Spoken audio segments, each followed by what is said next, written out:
Hi welcome back to our channel. నా పేరు బిందు. ఈరోజు వీడియోలో red sauce pasta and white sauce pasta చేస్తున్నాను. ఒక 2 సాసెస్ అనేది మనం ఓపిక్గా చేసుకుంటే మనకి టేస్ట్ అనేది చాలా బాగా వస్తుంది. వీడియో ఎండ్ వరకు చూడండి స్కిప్ చేయకుండాని. సో ఇప్పుడు నేను పాస్తా ప్రాసెస్ అనేది స్టార్ట్ చేస్తున్నాను. వాటర్ అనేది హీట్ చేసుకుంటున్నాను. ఇలా రోలింగ్ బాయిలింగ్ అవుతున్నప్పుడు పాస్తా అనేది వేసేసుకుంటున్నాను అనమాట. So 2 tablespoons oil and పాస్తాకి సరిపడిన సాల్ట్ అనేది వేసుకుంటున్నాను. వేసుకొని మీరు పాస్తా బాయిలింగ్ టైం ఏంటంటే మీరు వాడిన ప్యాకెట్ డిస్క్రిప్షన్లో ఉంటుంది. సో ఇలా 80-85% కుక్ అవ్వగానే ఇలాగా మీరు కట్ చేసుకుంటే ఇలా స్మూత్గా కట్ అయితే సరిపోతుంది. ఓవర్గా కుక్ అయినా సరే తినేటప్పుడు పాస్తా అనేది బాగోదనమాట. సో ఇలాగా తీసేసుకుంటున్నాను. ఇప్పుడు నేను 2 టమాటోస్ అనేది తీసుకుంటున్నాను. సో నేను ఇక్కడ ఏం చేస్తున్నానంటే ఒక టమాటో అనేది ఇప్పుడు పాస్తా తీసేసుకున్నాం కదా, ఆ వాటర్లోనే ఒక టమాటో అనేది బాయిల్ చేసుకుంటాను. ఇంకో టమాటో నేను ఫైన్గా చాప్ చేసుకుని వేసుకుంటున్నాను. సో వెజ్జీస్ అనేది క్రంచీగా తినే వాళ్ళకి ఇలా చేయొచ్చు.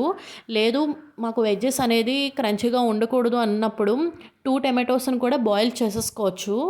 సో ఇలాగా కట్ అయినప్పుడు తీసేసుకొని ఇలా పీల్ ఆఫ్ చేసేసుకోవాలి. సో ఇలాగా మీరు కనుక ఇంకో టమాటోని కూడా వేసుకునేలా ఉంటే ఈ టైంలో ఏంటంటే ఒక టమాటోని ప్యూరీగా చేసుకోవచ్చు. ఇంకో టమాటోని ఆల్రెడీ బాయిల్ అయ్యి ఉంటుంది కాబట్టి ఇప్పుడు ఫైన్గా చాప్ చేసుకున్నా సరే బాగుంటుంది తినేటప్పుడు, ఏమీ క్రంచీగా ఉండదు. సో నేను ఇలా క్యూబ్స్గా కట్ చేసుకొని టమాటోని ప్యూరీగా చేసేసుకుంటున్నాను వితౌట్ వాటర్. సో ఇది పక్కన పెట్టేసుకుని ఇప్పుడు ప్రాసెస్ స్టార్ట్ చేస్తున్నాను. ప్యాన్లో 2 టేబుల్ స్పూన్ ఆయిల్ యాడ్ చేసుకుని 1 table spoon butter and onion and small size onion add చేసుకున్నాను. అండ్ గార్లిక్ కంపల్సరీగా యాడ్ చేసుకోవాలి, అప్పుడే టేస్ట్ అనేది ఎన్హాన్స్ అవుతుంది.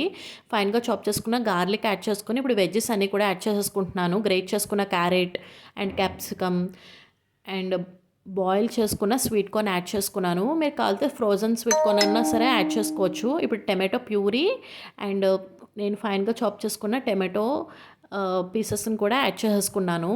ఇప్పుడు మసాలాస్ అన్నీ కూడా స్పైసెస్ అన్నీ కూడా యాడ్ చేసుకుంటున్నాను. ఇలాగ 2 మినిట్స్ అనేది హై ఫ్లేమ్ మీదే టోస్ట్ చేసుకోవాలి.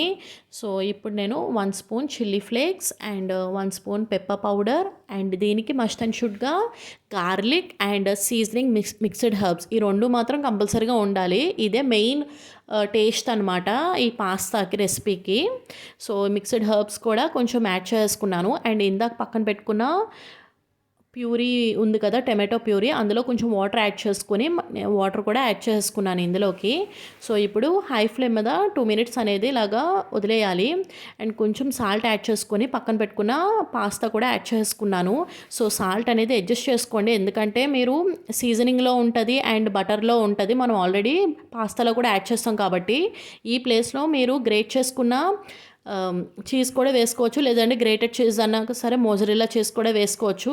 సో ఈ రకంగా నేను కట్ చేసుకున్నాను. సో తినేటప్పుడు పాస్తా హీట్కి ఇది మెల్ట్ అయిపోతుంది. సో తినేటప్పుడు చాలా సాఫ్ట్గా చాలా బాగుంటుంది అనమాట. సో ఇప్పుడు నేను వైట్ సాస్ పాస్తా అనేది ప్రిపేర్ చేసుకుంటున్నాను. ప్యాన్లో 2 టేబుల్ స్పూన్ ఆయిల్ యాడ్ చేసుకుని 1 టేబుల్ స్పూన్ బటర్ అండ్ దీనికి గ్రీన్ చిల్లీస్ అనేది కంపల్సరీగా యాడ్ చేసుకోవాలి. ఇప్పుడు వెజ్జెస్ అన్నీ కూడా యాడ్ చేసుకుంటున్నాను. గార్లిక్, ఆనియన్, క్యాప్సికమ్, గ్రేట్ చేసుకున్న carrot, sweet corn and pepper powder.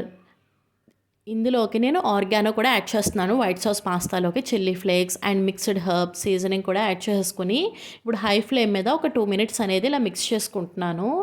So wedges అనేవి కూడా మరీ మాడిపోకూడదు, బట్ ఏంటంటే కొంచెం సాఫ్ట్ అయ్యేంత వరకు సరిపోతుంది. సో హై ఫ్లేమ్ మీద చేసుకుంటే సరిపోతుంది మనకి.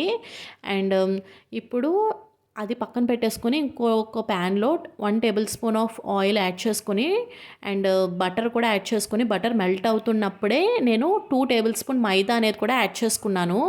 అండ్ ఇప్పుడు మీకు మైదా లమ్స్ లేకుండా మిక్స్ చేసుకోవాలన్నమాట. మీకు ఇన్ కేస్ లమ్స్ ఫామ్ అవుతుందంటే మీరు స్టవ్ ఆఫ్ చేసేసి అప్పుడు మిల్క్ యాడ్ చేసుకుంటూ 1 బై 1 ఒక్కొక్క 2 స్పూన్స్ యాడ్ చేసుకుంటూ మిక్స్ చేసుకోవచ్చు. లేదు యూ కెన్ మేనేజ్ అని అనుకుంటే సిమ్లో పెట్టుకుని లమ్స్ లేకుండా ఫైనల్గా రెడీ అవ్వాలి. సో, ఇలా మిల్క్ అనేది యాడ్ చేసుకుంటూ ఈ మైదా అండ్ మిల్క్ అండ్ ఈ బటర్ ఇదంతా కూడా కన్సిస్టెన్సీ అనేది చాలా క్రీమీ టెక్స్చర్‌లోకి అనేది ఫైనల్‌గా రావాలి. సో, ఇది ఆల్మోస్ట్ లైక్ 10 మినిట్స్ పడతది. మీరు కొంచెం ఓపిక చేసుకుంటే మనకి తినేటప్పుడు మాత్రం you can feel the taste అనమాట. సో, కొంచెం నేను ఆల్మోస్ట్ లైక్ 1 కప్ మిల్క్ అనేది యాడ్ చేసుకుంటున్నాను. మీకు కావాలితే కొంచెం ఎక్స్ట్రా కూడా పెంచుకోవచ్చు. అండ్ చూసారు కదా! ఇంత క్రీమీ టెక్స్చర్‌లో నేను చీజ్ సాచ్లెట్ అనేది వేసుకుంటున్నాను. మీరు కావాలితే ఇక్కడ మోజరెల్లా చీజ్ కూడా వేసుకోవచ్చు. చాలా బావుంటుందనమాట. సో, ఇప్పుడు నేను స్టవ్ అనేది సిమ్‌లో పెట్టుకొని ఈ చీజ్ అనేది మెల్ట్ అయిపోవాలి.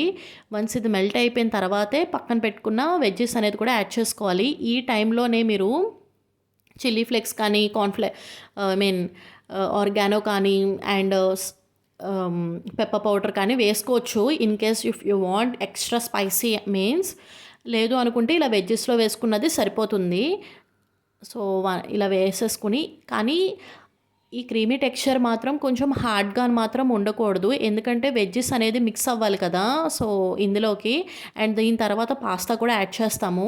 సో, కన్సిస్టెన్సీ కొంచెం లూజ్‌గా ఉంటేనే మనం తినేటప్పుడు చాలా బావుంటదనమాట. సో, ఇలా మిక్స్ చేసుకున్న తర్వాత ఇప్పుడు మనం బాయిల్ చేసుకున్న పక్కన పెట్టుకున్న పాస్తా కూడా ఉంది కదా! సో, ఆ పాస్తా కూడా ఇందులోకి వేసేసుకుంటున్నాను. మీకు ఇన్ కేస్ మీకు ఇంకా క్రీమీగా కావాలనుకుంటే మీరు ఈ టెక్స్చర్ అనేది ఇంకా క్రీమీగా చేసుకునే మీరు ఇయన్నీ మిక్స్ చేసుకోండి. అండ్ ఫైనల్‌గా కొంచెం pepper powder and chilli flakes కూడా యాడ్ చేసుకున్నాను. ఈ టైంలోనే మీరు మొజరెల్లా చీజ్ కూడా పైన కూడా యాడ్ చేసుకోవచ్చు.